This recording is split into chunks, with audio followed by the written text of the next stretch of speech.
Hey, automotive enthusiast friends from every single crack and crevasse of the planet Earth.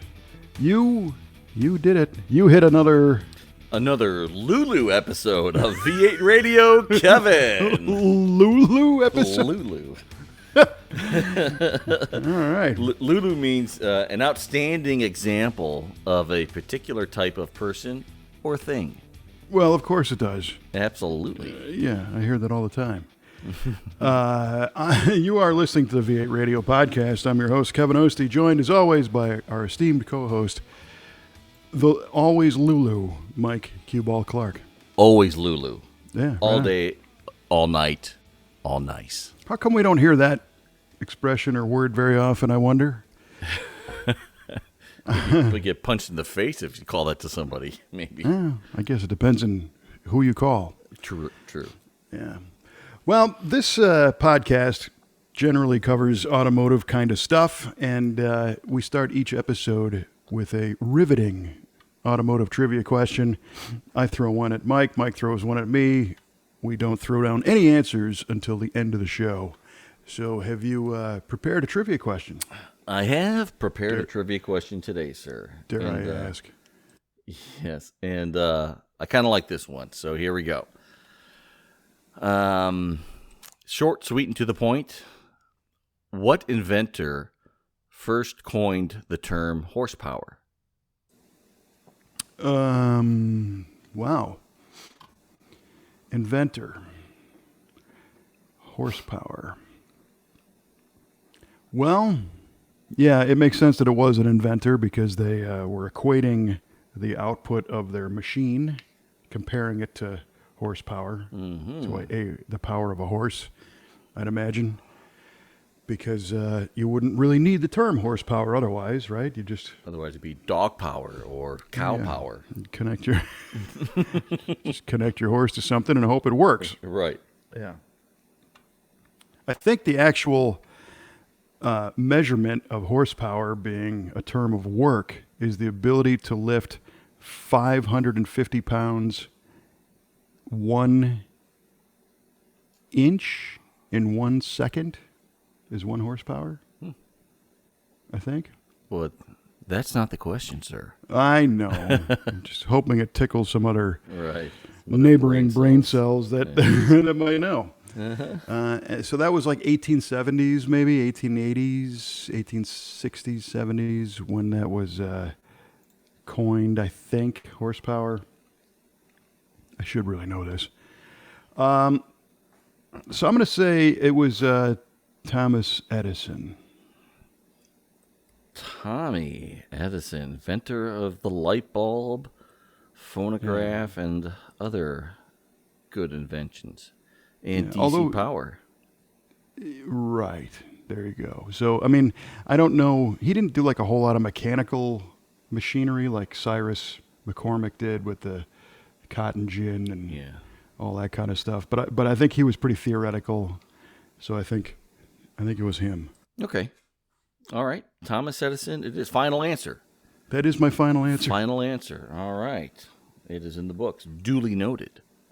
I think Thomas Edison at the Edison home in Florida. It's near Naples, right? I don't know. Marco Island, somewhere down there. I think there is still a light bulb that he made still burning today. Really? Yeah. Oh, that's pretty cool. That is pretty cool. Or at least they lead you to believe that when you go to take the tour. You know? They need something to attract the people there. That's right. Come see the light. The light bulb. Come see the 2-watt light bulb that's been burning for 150 years. That's it, man. Mm-hmm. All right. Well, I also have an assortment of trivia questions. I've got 1, 2, 3. Oh, that's right. We have the wheel of questions. 4. I have 4. 5. I have 5. Dang. I added 1. So spin the wheel, man. All right, the wheel is spinning. It is spinning. It's slowing down. It is creeping to a halt, and it landed on number 2. Number 2. All right. Okay, that's a good one. Short and sweet. What American car company built a model called the medalist? Seeing that we're in Olympic times right now, that's a good contextual question. It is. All right. What American car company built a model called the Medalist? Yep. Bonus for when. I was going to ask you when, but I guess we can't get that. Okay. The Medalist. Well, American car company. Well, I mean, it could be a million different. I mean, it doesn't have to be one of the big three. There was 1 million automakers in the United States. You're right. Well, there were a lot. I mean, we tend to think of the big three. Another trivia question blown. Okay. I'm going to make a departure and say it was not one of the big three. Not one of the big three. No. I'm going to say... Ooh, the medalist was... Oh, gosh. Okay. Yep. It's right there on the tip of something. It is. The company I'm thinking of is right on the tip of my tongue, and I can't get it out. I will say, no, it's not going to be that. But not that one. I got to go with it, but because I really don't have any better answer, and I've been having it on too long. I'm going to say the Auburn Car Company. Ooh. I like the sound of that. The Auburn medalist. Just rolls right off the tongue. Well, and a lot of those Auburns were athletic vehicles, sporting. Yes. Maybe they won medals. Maybe. We'll find out. I guess part C of that is, did the medalist ever win a medal? And I don't know if it ever did. We shall see. Indeed. Good question, though. It was a cool question. Yeah. Well, we'll find out at the end of the show. Yes. Diddly doodly. So here we are in the throes of summer. And you're out cruising the GTO around. Took it to a cruise night the other night. And it got a little warm. Yeah, it did get a little warm. I met up with our buddy Paul, and his son Tony was out there. And we had a good time just hanging out, talking. Good kid. Yeah. But yeah, I drove the GTO to work that day, and I left a few minutes early. Cruise night starts in Plainfield at 5:30, but you have to get there kind of early in order to get any kind of a decent spot. So I left work at about 4:45, and it's about 7-8 miles away. It's not that far, but I hit a lot of traffic, and I was idling quite a bit in traffic, and the temperatures were creeping up steadily as it was hot as out I was that creeping along. evening. Yeah, it was a warm evening, kind of humid, not super hot, but warm enough. And the temperature, by the time I got into the downtown area and was able to park the car and shut it off, my temperature was reading about 240, and I wasn't happy at all. So Yeah. I didn't puke any coolant when I shut it down, which That was going to be my question. Yeah, no, it held its mud, so that's good. And it cooled off, and I think it was so hot it either I have a leaky fuel bowl or it just evaporated a ton of gas within minutes. Because maybe 10-15 minutes after I got there, I found Paul. We walked back over to my car, and I tried to start it, and I had to crank it for probably a good 5 seconds before it would catch. Sure. Yeah. So I think all that fuel evaporated out because it was so hot. Yeah, the volatiles evaporated out of the fuel for sure. Yep. Yeah.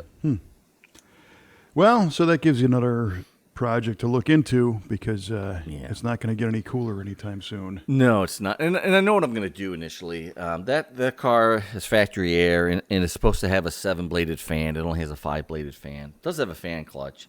And the shroud is not really tight against the radiator. So I think I'm getting a lot of air coming from around that. And there's about an inch gap between the radiator and the fan shroud. I need a new shroud anyway because it's busted up at the bottom. And there's also like an AC seal kit you can get that for those GMA bodies that will help direct all the air in through the radiator, through the condenser right. and over the radiator. Yeah. So I need to do that as well. So I'm going to do those 3 things first before I do anything radical, just so the cooling system is set up properly. Yeah, just get everything right. Yeah, because it should be able to idle in traffic without overheating. So Yeah, absolutely. so that's my goal. And so that was kind of the nail in my coffin that kind of is swearing me off of trying to go on the power tour. Oh. So you heard it here first. No power tour for Mikey. Well, Yeah. at least you're driving the car. Yes, exactly. So. Well, I mean, that's all good too. And I would agree that's a solid plan. When GM designed all that stuff, it worked. Your difference is, a little more cubes now and timing and cam, but not so much compression. Right. Exactly. So you should be fine. Hope so. All right. Yeah. So that's where we are with that. It has been warm, and I've been traveling quite a bit. 2 different cities since the last time we did this show. That's right. Bloomsburg, Pennsylvania for the Wheel Jamboree Nationals, which was a good show. People were excited to get out and do something. Love to see it. They had some good crowds. That's an interesting show. I've talked about it before. It's very nice people. The 4-wheel and off-road crowd is it skews a little bit younger, but there's still a lot of families, a lot of cool trucks, and had a good time there. And then this past weekend, I was at the Street Machine Summer Nationals in St. Paul, and right on. That was a good show. A lot of people, a lot of cars. Great weather, sunshine. It was a little warm, on the last day, but it wasn't like unbearable. And of course, I had the cush gig because I was on a stage that has this band shell type cover, and I was nice. in the shade, and I had a nice little breeze, and so I might have had a nicer weather experience than people who are than most. walking around in the hot sun all day, but. Sure. But no, it was good. It was good. I have a little shout out because a gentleman came up while I was there, a guy named Greg, and he's got a 1965 GTO with a 389 and a 4-speed and Edelbrock aluminum heads and a disc brake conversion, and he loves our show. Right on. Well, thank you, Greg. Yeah, it was nice to talk to him. He ID'd me purely by hearing my voice coming over the PA system at the event. Nice. And he's like, yeah, you're the VA radio guy. So, I know those golden pipes. Yeah, right. I got to find that guy. Yeah, this guy's talking out of his ass. It might be the same one. So he's been kind of getting out. He went to the GTO event at the Wisconsin Dells. Sweet. Which was, I guess, fairly recent. And he just joined the Cruisin' Tigers. Did he? So right he's on, Greg. a club member of yours now. Yeah, very cool. And, God, the Cruisin' Tiger has a 65 GTO, and he likes this show. Mike, we're soulmates. There you go. There you go. I should have asked him if his gets hot. Yeah, it probably does. A little warm anyway. It sounded like a nice car, though. It was an original, 4-speed car. Oh, that's so cool. He says he tells all of his friends about the show, so we appreciate that. It was nice. Very nice guy. Dig it. That's very cool of you. Thanks, Greg. I wanted to say one more thing about cruise nights. When I was leaving, I got in the car and I started it up, and I gave it the obligatory couple of blips of the throttle. And this kid, who was probably about 10 or 11 years old, just runs up to the car and says, wide-eyed, he says, "Was that you?"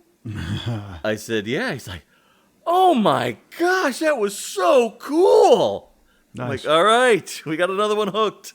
There you go. Yeah, and that made my evening. It really did. Yeah. Well, that's great.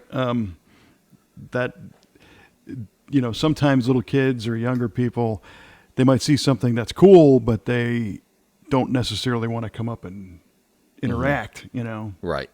So that's good. Yeah, and I hope he always remembers it. How did Paul's son Tony like the show? He liked it. He wanted to see the ambulances and the police cars. You know what's funny? This kid, he's a great little kid. He's got a personality that's bigger than all of us, and his favorite thing is garbage trucks. Yes, he loves garbage trucks. And in fact, for Halloween, he had to be like a waste management guy with a vest and the uniform and glasses and everything. This guy is all about garbage trucks. I love it. So, yeah. He's such a good kid. He really, really is. Yeah. So that's great. Maybe I could see how the municipal vehicles turned his crank, because that's probably second in his priority list, his fire trucks. And they look so official. They have the lights flashing. I mean, it's really attractive to a young kid. Mm-hmm. And, they used to scare me a lot. Did they?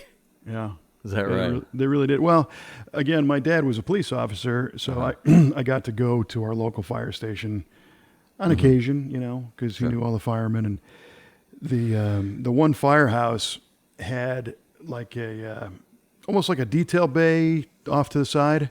Mm-hmm. And only once or twice, maybe, my dad asked and got permission to use that bay, like in the dead of winter, to wash his car, because it was like, completely covered in salt and everything. Yeah. And so he's like, come on, let's go to the fire station. So I went there with him, and, one of the things the firemen do is keep those trucks clean, Yes, they do. And detail them like crazy. So here I am, probably 6 years old or something, 5 or 6, and I'm in the firehouse, in the garage, and its doors are closed because it's cold outside. And one of the firemen is, cleaning the truck, and he said, "Hey, do you want to sit in the fire truck?" It's like, well, yeah, absolutely. And I remember they kind of picked me up and put me behind the wheel, because it was a climb to get up there. Yeah. This was, I think, an American LaFrance, giant hook truck. Mm-hmm. And I remember the steering wheel was so big, I could barely even get my arms around this thing. Nice. And I'm, sitting there and looking at the gauges and, doing stuff I'm not supposed to be doing. And this fireman climbs down, and he goes back to cleaning the front of the truck. And that's when I found the horns. And I think I was surprised, because it had a steering wheel mount horn. Really? And it was like it was an air horn, and there was air in the tank. And I was expecting, like, this is a truck, right? So it should be a semi thing where it's hanging from the ceiling on a cord to pull and blow the horns. Well, no. So I hit the horn on this thing, and the poor fireman flies across the room, because he's right in front of the horns, cleaning the front of the truck. No. He sprayed, glass cleaner all over the side of the building. And I nearly crapped myself, because I wasn't expecting that either. Inside, in this all, glazed brick garage with glass and everything, it was so loud that it scared me, and I was sure.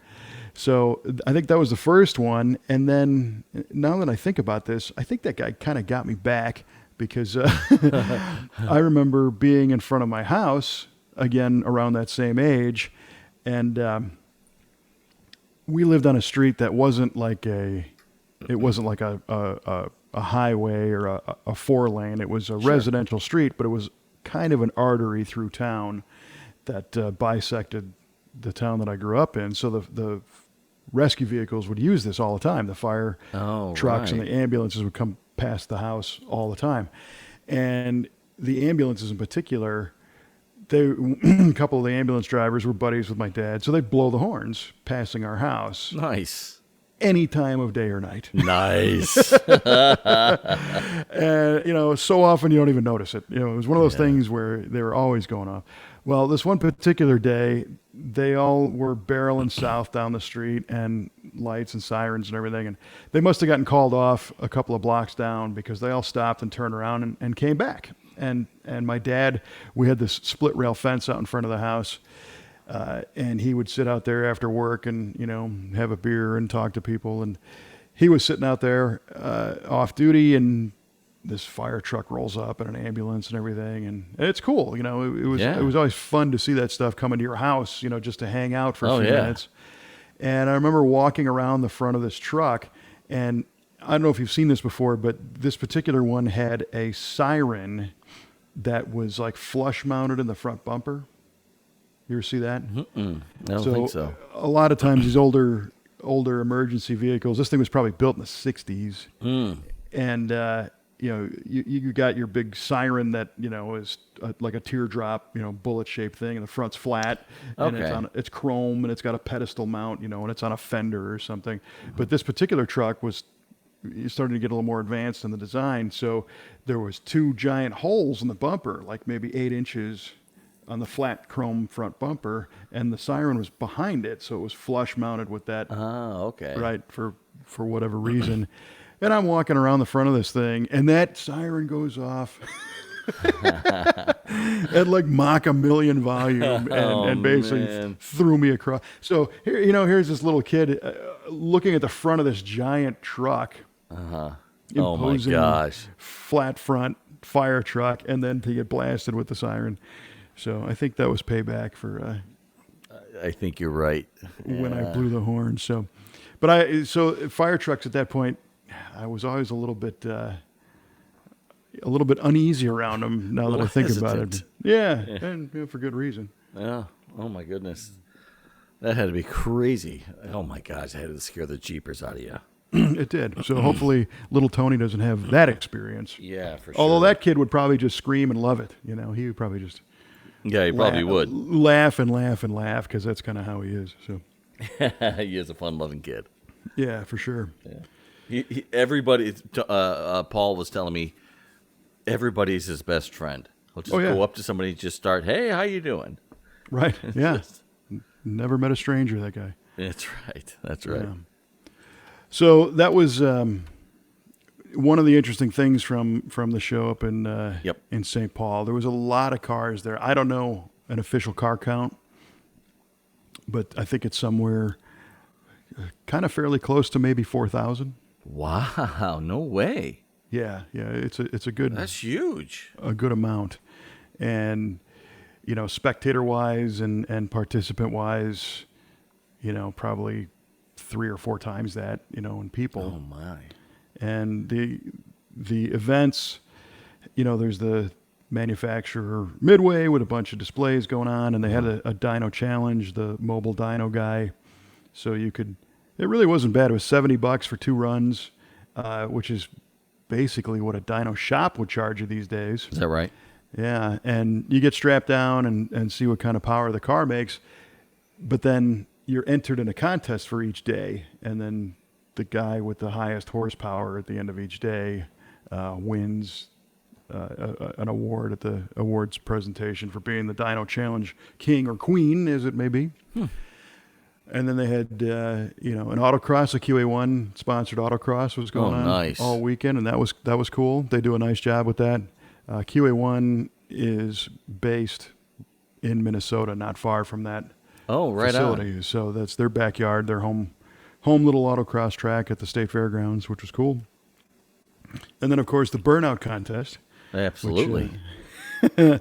Which was fun. And so my role at this was, you know, essentially kind of a glorified DJ. So I'd play music all day and make announcements and sponsor reads and stuff throughout the day, and public service announcements and whatnot. But then they're like, yeah, you're also, you know, emceeing the burnout contest. Nice. So, which was cool. And the fun, so the event is owned by Bonnier, the events company. And I got to hand it to them. And there's multiple reasons for this, but they basically just say, okay, go. You know, there's very little direction or supervision. Adult supervision is non-existent. Yeah, right. Which, and I know it's because they run a pretty tight shoestring staff to start with, especially after last year. So they don't really have the manpower to, you know, they had enough people to put it on for sure, and but they don't really. There's nobody watching me all the time. And I guess the other thing is, it's nice that they have confidence that they can just say, here, you go handle this. And, and it gets done. But I'm kind of inventing some of this stuff as I go, Absolutely, of course you are. You facilitated the best beard contest, for crying out loud. Yeah, right. Yeah, last year, right, for sure. So this time the burnout contest was, a work in progress, and Friday night there was only a couple of competitors, and the contest went Friday, Saturday, Sunday. So now the stand, they had a real nice grandstand up there, but a lot of people, wanting to see some action, but we didn't get that many signups. So we ended up running each car a couple of times and let them do their thing, except the first car blew the radiator hose off and it was done. No. And there was a gal named Heather driving that one, a 73 Oldsmobile. Cool. Brown Cutlass. Yes. Oh, I can see it. Yep, with a 350 Olds and a tan interior. That is the zeitgeist of the 70s. That's it, yeah. And then the competitor was a 76 Mercury Monarch. So basically the Ford Granada twin in the Mercury line. Okay, yeah. And this guy, both of these people competed all 3 days. But it was interesting, the guy with the Mercury, his name was Richard Mix, I believe. He starts doing his burnout, and it's on a steel plate. Oh, okay. With, like Jersey barrier, concrete, partitions around it so he doesn't go flying off into the trees or anything. And he starts going, man, and he had tires that made purple smoke. Nice. So that was kind of fun. And it turns out he had a 302 and a C4 transmission out of a 71 Mustang. Okay. So it wasn't the smog-laden, low-compression 76. Right.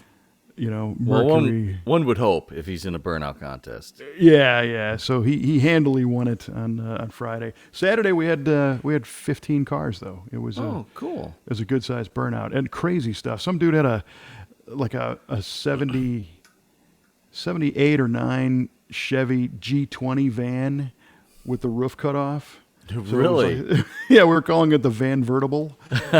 Nice. And this guy, part of the deal is, we got to put on a show, right? It's not just smoke the tires. So halfway through this guy's burnout, he's standing up in the seat. He's reaching down with his toe to keep the pedal to the floor, and he's, jumping up and down and waving to the crowd and everything. Nice. And that was fun. We had one dude, he brought out it was a 70, well, this one was a Hurst Olds appearing 84 Cutlass, I believe, but he had a turbo 5.3 motor in it. Oh, wow. Yeah, it was cool. And man, I bet that he was the only one that blew the tires right off the rims. So he had blowouts, which was cool. But in the middle of all this, I'm trying to figure out how to make this, at least entertaining or bearable. But the challenge was they put this killer audio system in the Minnesota State Fairgrounds, which consisted of, usually in the past it was the horn speakers up on the light poles. Right. And they all sound kind of like this, Very echoey and hard to understand. Yeah, just full on mid range. And now that's all been replaced with full range, concert audio basically.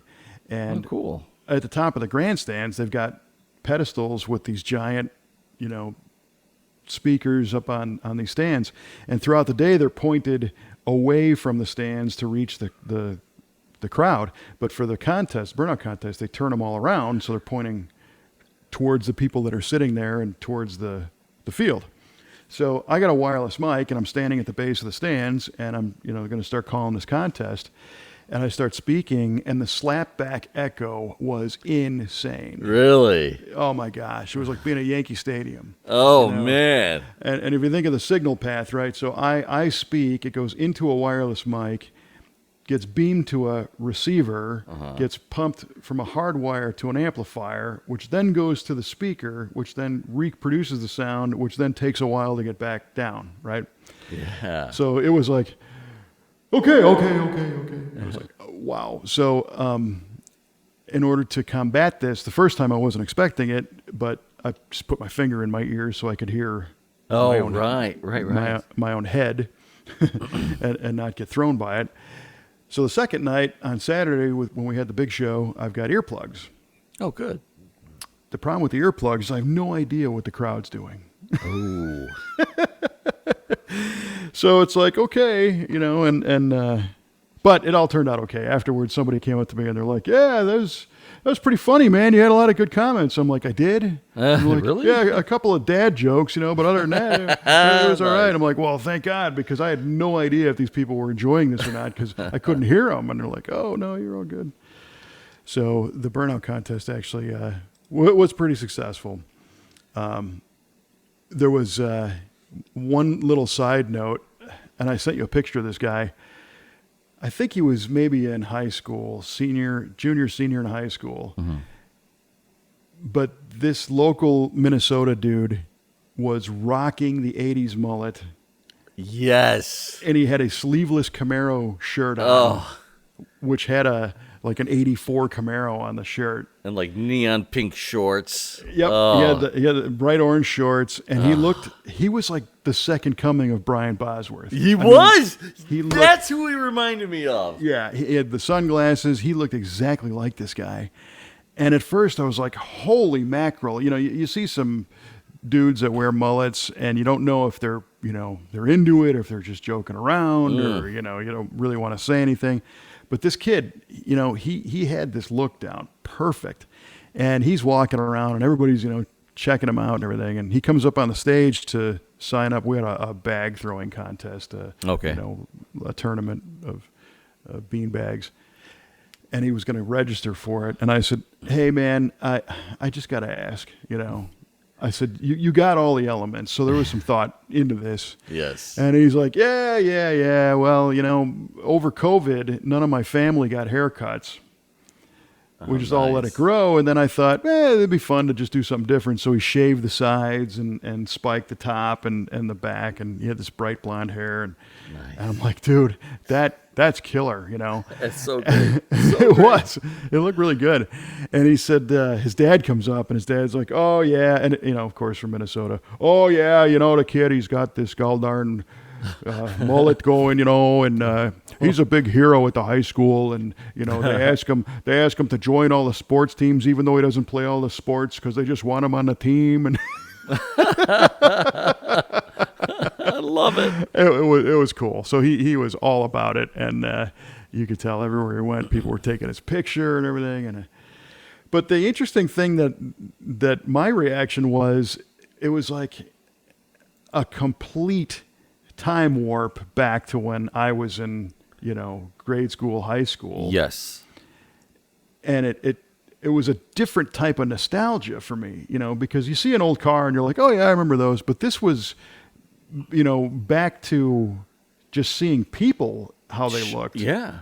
From that time period. And it was strangely comforting. Right. It was like, wow. I honestly just kind of, and I was playing some classic rock music that had some 80s stuff and, 70s. And I think that all kind of hit me at the same time. And it was just this crazy feeling like, man, I've never really experienced that looking at somebody. And partially because it really wasn't a costume. I mean, this guy was just like you plucked him out of 84 and dropped him right in the room.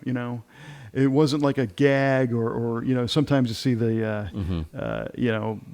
people dressed up from different time period, the poodle skirts from the 50s or whatever. Right. No, that's not how they look. No. That's how this guy looks. They look. Yeah. Yeah. It was authentic, and it was an interesting revelation for me at the car shows. He should have been rocking an IROC Z28 as well. That would have been the perfect car for him. It would have, and I didn't get a chance to talk to him.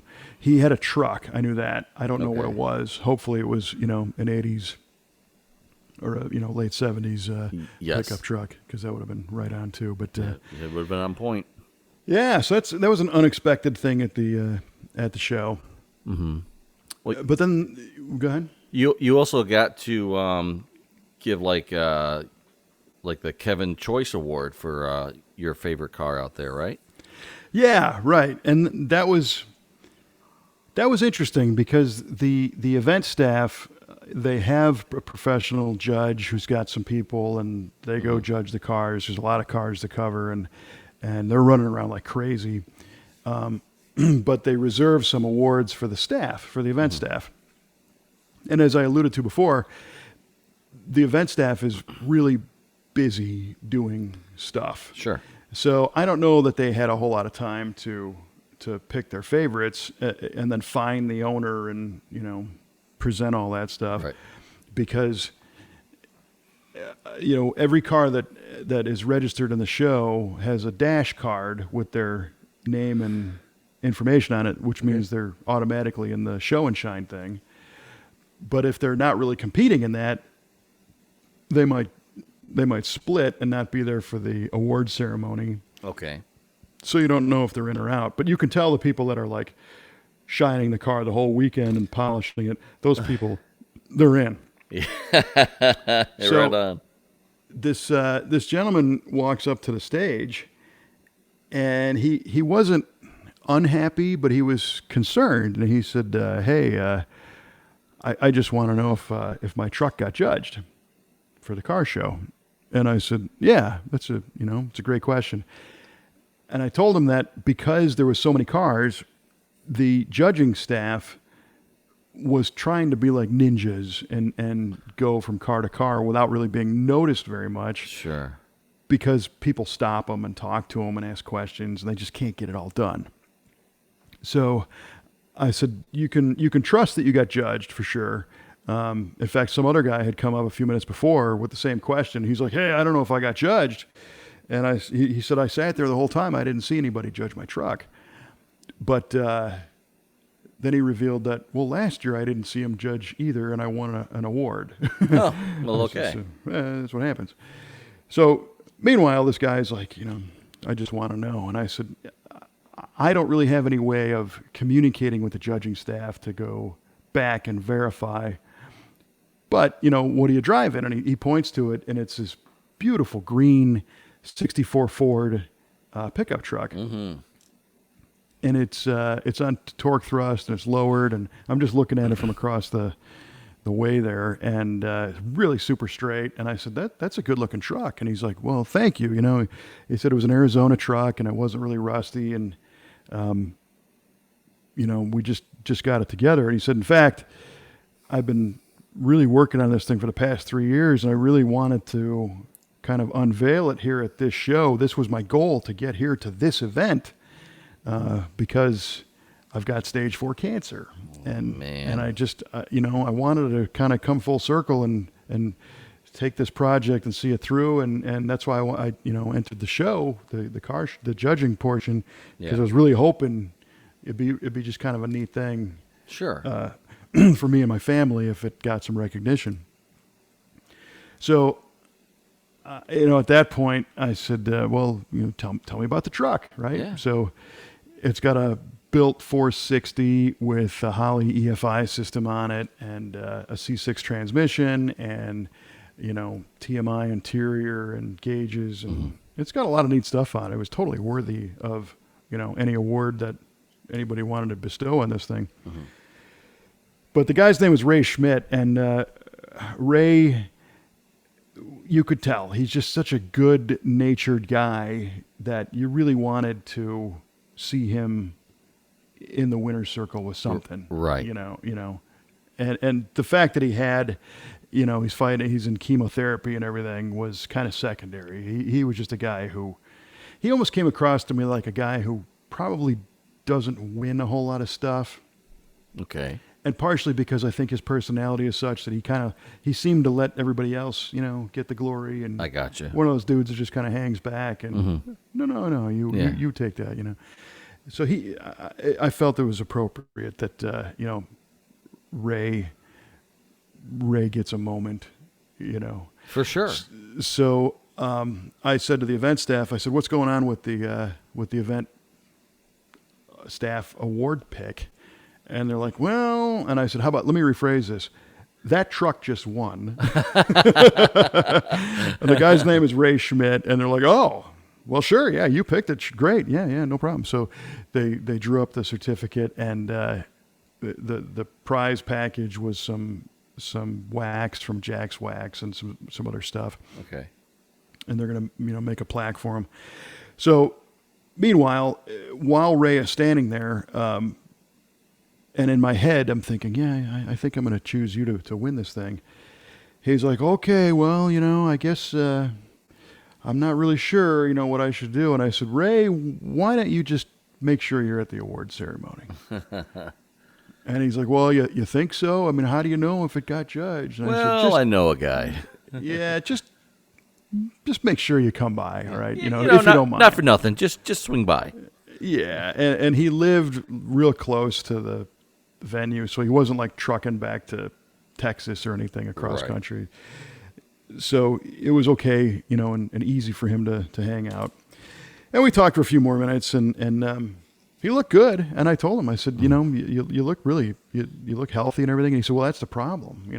I kind of feel fine, and I kind of look good. The chemo's kind of taking its toll on me, but I don't know. We don't know what's going on. Right. Boy. So he takes off, and the rest of the day happens on Saturday and Sunday at the awards ceremony. I see him. He's over there Good. Again, kind of in the back. He's not sitting in the front of the crowd. And we had a staff photographer, Sean Brereton, and Sean's a good friend of mine. And I had last seen him at the Street Machine Nationals in DuQuoin. And the Bonnie Air staff actually hired him to be their staff photographer for this event. Okay. And he runs a website called the Automotive Enthusiast Network.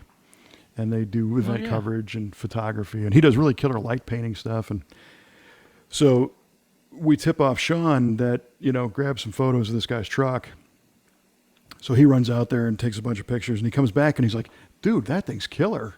Nice. Good. And I'm like, Good. yeah, well, right on. Yeah. So the awards ceremony starts, and this event staff pick is like the 10th or 12th thing we're going to give out. And, at this point, I don't know what's appropriate, right? I don't know. You don't want to air somebody's story if they're not. Correct. It's not my business. It's not anybody else's business. Right. So I basically just said, okay, well, this year we've got a special staff award pick, and we've chosen from St. Paul Park, Minnesota, Mr. Ray Schmidt. Ray, come on up. And he stands up and he starts making his way up. And I said, Ray has that teal green 64 Ford pickup truck. You can see it right over there. And, it's got this big block motor in it and all this stuff. And they spent the last 3 years restoring this thing. And then, the crowd claps. And it's nice that the crowd was, receptive. Sure. And Ray's coming up the stage, and you can see he's got this look where, he's tearing up. Oh, man. It's hitting him, right? Yeah. So then I start losing it, man. Oh, it's like, man, yeah. I'm getting Ray, choked come up. on, man. Keep it together. I got to keep it together. Exactly. So I looked at him and I said, Ray, can I tell him? Is it all right? And he's like, well, yeah, I guess so. So I said, well, part of the deal with this truck is Ray and his buddies and his family have been thrashing on this thing to unveil it basically here, to get it here was the goal, to share it with all the people here because, unfortunately Ray he's in chemo and he's fighting cancer, and they tell him it's stage 4 at this point. And everybody just goes nuts, they're cheering him and man, that's so great. And Ray goes, we give him the bag with the Jack's wax in it and give him the piece of paper. And he looks at me and says, this is a dream come true. Oh, gosh dang it. Yeah. Now, who's cutting onions in this garage? Oh, gosh I dang know, it. right? I'm doing it again. And he said that this was one of his best days he's had in a long, long time. Oh, that's And amazing. He couldn't have planned any better. So, I give him a big hug and everybody's cheering him, and he gets his stuff and he goes and sits down, and I pull it back together and we go through the rest of the award ceremony, and that's all good. And afterwards, Ray comes back up on stage and he goes, I know what you did there.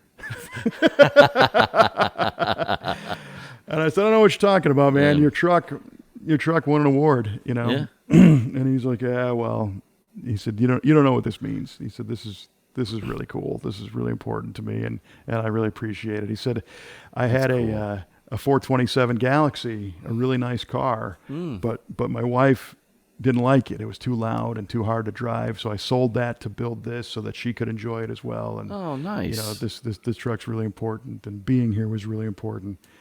And I said, all right, well, we need to get a picture. So got a picture of Ray, and I put up a thing on the Facebook page about this little experience, and it was really cool. You know, he was a great guy, super gracious, just the guy that you want to see. The guy you want to see win, yes. Win something. And afterwards, I was joking with one of the guys that worked at the fairgrounds, and this guy says, hey, you know, what did you give him? You know, like $1 million? Oh, man. I said, no, we gave him a couple of bottles of wax and a certificate, you know, and just look at how genuinely grateful this guy was for that. Yes. You know, that spoke volumes. For sure. About the importance and getting that recognition from the crowd, and getting, you know, and people were coming up to him, you know, supporting him. That's afterwards. Great. Oh, that makes me so happy.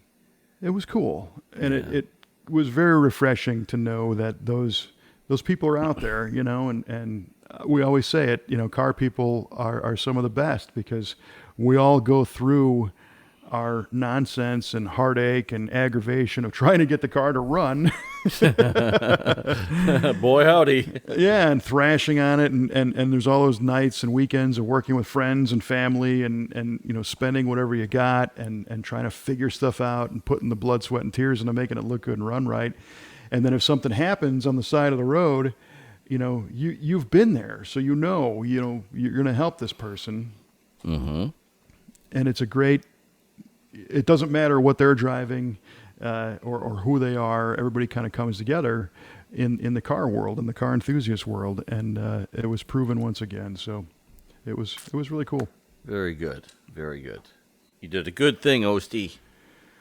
Well, you know, I was just kind of right place, right time, I think, because he probably would have won something anyway with the truck. The truck was killer. It's a good-looking truck. Yeah. I think I was just fortunate enough to get a little bit of the story, you know, and in the beginning it wasn't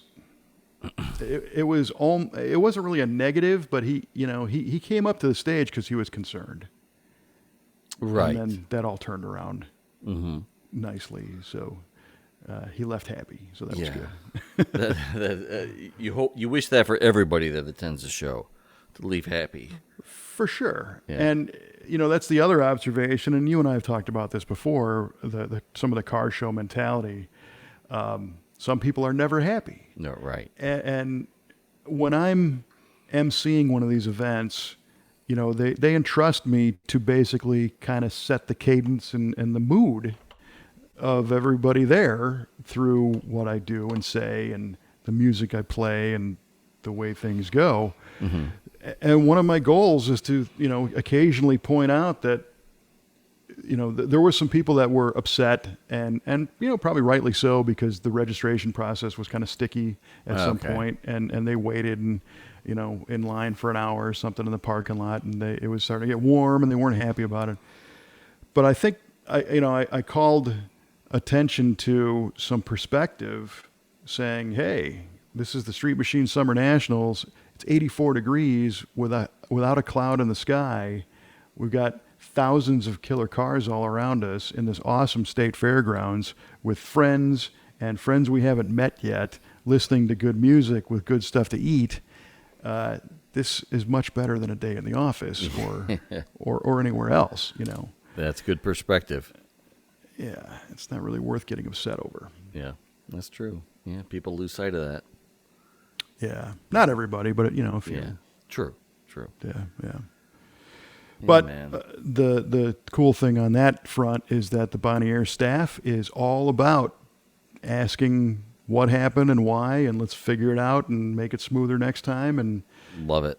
You know, and they don't want people to have to wait in line. They don't want people to have any kind of a negative experience. They want everybody to have the greatest day ever. Yeah. So they want them all coming back next time and then some. For sure. Yeah. So that's cool also to know you work with a team that gets it and they care and yes, they're listening and all that. So, and I think, even though we're free to an extent now to go out and do stuff after the pandemic, today anyway, I think some people were still a little frustrated and pent up aggression from that that whole experience. And I'm just hoping that we can continue and not go the other way as it is looking in some places now. Yeah, boy. Yeah. Yeah. Sorry, California. Yeah, but we'll see. So yeah, that was my my trip to Minnesota. It was a good deal. Looking forward to, hopefully, if they invite me back, to do it again next year. I'm sure they will. And what's next on the horizon? Next up in a couple of weeks is the SEMA Installation Banquet and Hall of Fame Gala in Las Vegas. emceeing that one, which is again another just a tremendous honor to be able to recognize industry giants who are being inducted into the SEMA Hall of Fame and get stories from them and share some time.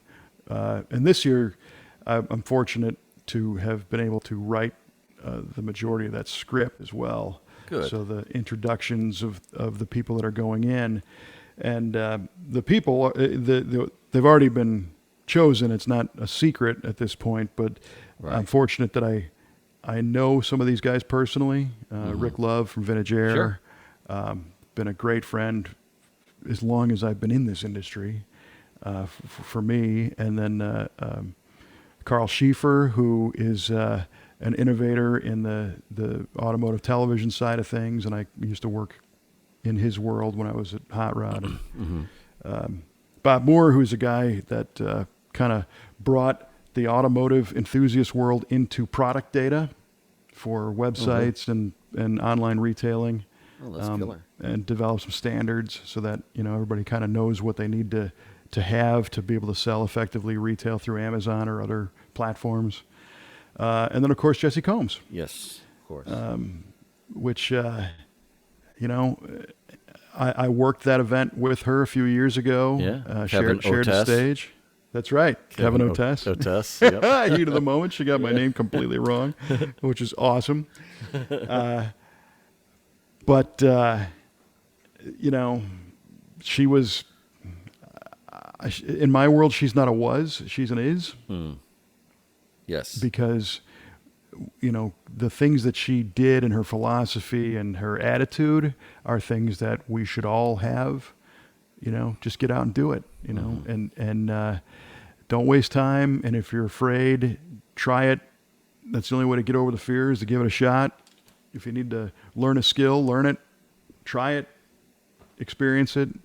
And obviously she was female, but she wasn't on, she was a champion for women getting involved in stuff, but not to like an unrealistic, just because you're a female, you get special treatment kind of thing. Yes.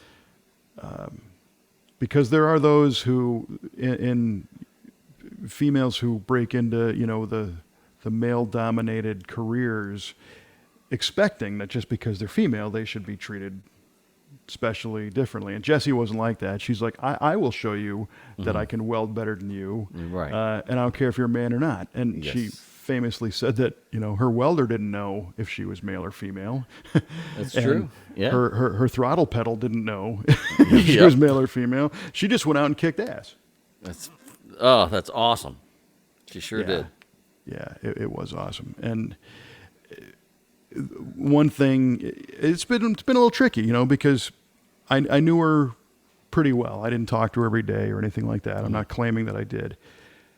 But when we did the Hall of Fame banquet a couple of years ago, I was replaying this in my mind, and this thing popped up in my head just the other day that she had an ad lib in the script where she said, and I have a recording of this. She said, "Isn't it cool to think that there are people in this room that are future Hall of Famers that we're not even aware of?" And she said, "There might even be one on this stage." Ooh. And I said, "Yeah, speak for yourself." And she was winking at me with this, comical wink. But sure enough, she did it. and for good reason, with her land speed records and her abilities and her media presence and her influence. And it's an honor that I get to be the guy that kind of brings her in For publicly sure. on the thing. So, Yes, I'm glad you get to be the guy to do that too. well, thank you. It's a lot of feels in this episode, my friend. Yeah, man. Well, speaking of Rick Love, he was probably my first ever V8 radio interview at the SEMA show. So That's right. If you want to get some good laughs, we should replay that. And me stammering and hemming and hawing. This is Mike from V8 Radio. But he's one of those guys where he puts everybody at ease. Yeah, solid guy. He's friends with everyone. Yeah, totally. All those people deserve completely to be in that Hall of Fame. I'm very happy for all of them. So it's cool. So I'm looking forward to that. And it's also going to be our wedding anniversary that same weekend. Oh, right on. So the gala is Friday night, and then our anniversary is Saturday. So we're staying the weekend Right in on. Vegas. Good. Yeah, and I'm learning that need to make reservations a week in advance to get dinner and stuff because Vegas is jammed right now, which is good. Oof, that is good. Well, it's an indicator that the SEMA show in November in Vegas is going to be a big event, which is great. Good. Yeah, it needs to come back big. Yeah, I think it is. Yeah, good. And then a couple weeks after, or the week after that, be off to Bonneville. Right, I was just going to say, you got Bonneville coming up too. Yeah. That's phenomenal. And this is going to be, Kelly's going with us this time, and it's going to be her first time at the Salt for the event. So that's going to be fun. Yeah, it'll be exciting to see. And just the other day, our friend Steve Watt, who owns Maxwell Industries, which is the race fab shop that basically does all the maintenance and upgrades on the Poteet Speed Demon car. Okay. They're the engineering team behind the car that built it. He posted a picture of the car, saying, we're 2 weeks out or, 3 weeks out at this point and things are going well. And of course it's all in a million pieces and they're getting it all prepped for the race. And I noticed that hanging from the ceiling was a land speed car that I recognized. And you might also, it's the Spirit of America that Craig Breedlove drove in 1970. Yeah. That's hanging from the ceiling in his shop. Get out of here. And I messaged him and I said, is that the car? Is that the Speed of America? And he said, he responds back. He said, yeah, absolutely. And he's friends with Breedlove, and Breedlove's still out there. And he sent me a picture of them all out for lunch at ARP's restaurant, Hosie's. No kidding. Yeah. I'll be darned. So that was cool. I mean, I almost got a little tingly off that one because I remember seeing that car in the books and magazines as a little kid. Yeah. Again, looking yes, man. like an airplane without wings, but a car. Yes. And I forget how fast he went with that thing. It was 4 something, I believe, back in the day. So yeah, I got to get back out to Steve Watt's shop. It's called Maxwell Industries to see that and the other stuff that they're up to. So very nice. Yes, sir. Home this weekend, and then it's hammer down again. Oh, man, you are a Rolling Stone. I'm just very blessed, lucky, fortunate, whatever you want to say. I'm grateful, happy, and honored to be able to have these opportunities. So yeah, and I'm glad we get to share it with our audience. So that's even better. Yeah. So if anybody listening is going to be at Bonneville, make sure we figure out a way to say hi, or at the gala as well. I'll be easier to miss at Bonneville than the gala, but yes, Bonneville I'm a little speck in the dust in the salt, which is cool. Very nice. Very nice. All right. Well, we had some trivia thrown out there. We did indeed. And I think I got mine wrong. What was your question to me? What inventor first coined the term horsepower? Yeah.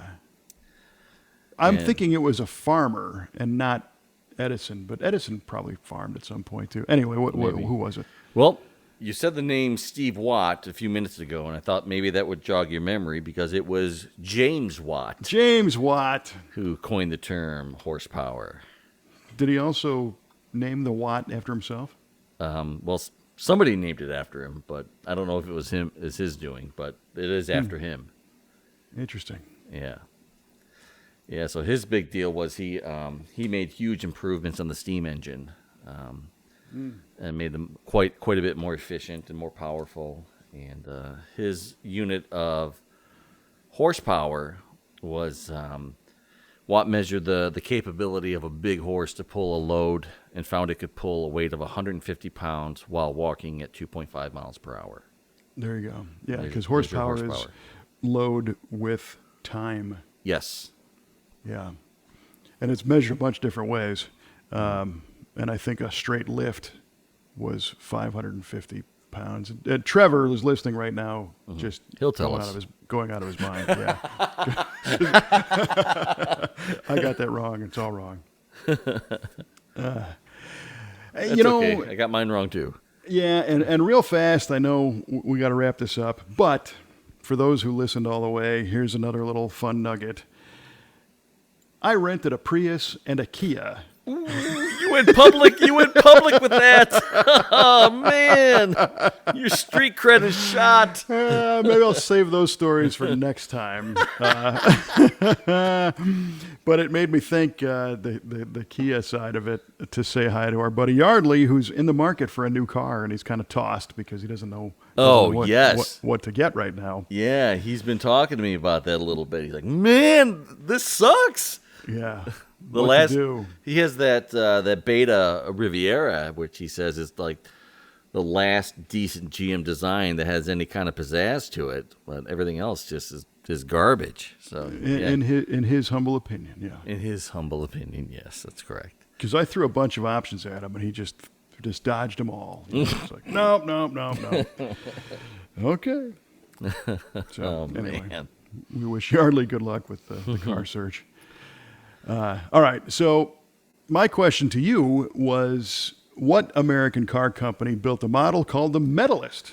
Yeah. And you said it was an Auburn, which sounds like a champion.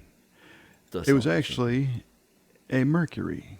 Really? Yes, 1956 and 7, there was a Mercury Medalist. Wow. Yeah, it was kind of a midline, below the, at that point there was probably the I'm trying to think of what the heck the damn Mercuries were in the 50s. There was Park Lane and the Turnpike Cruiser and Monterey, and it kind of fell in there somewhere. So nice. Now you know. Now I know. I'm better for it. The Mercury Medalist. Yeah, I don't know if it won anything, but it's it's like naming your kid Doctor, right? Hello, Dr. Clarke. I'm driving how you a doing, Medalist. Dr. Clarke? Yes. Allow me to pick you up in my Medalist. What did it win? Well, no, that's what it's called. Absolutely nothing. Yeah. All right. Well, this was fun. Yes, indeed. Always is. Thanks for tuning in. Thank you to everybody who listened and subscribed. Another sneak preview. Today I started constructing our brand new website.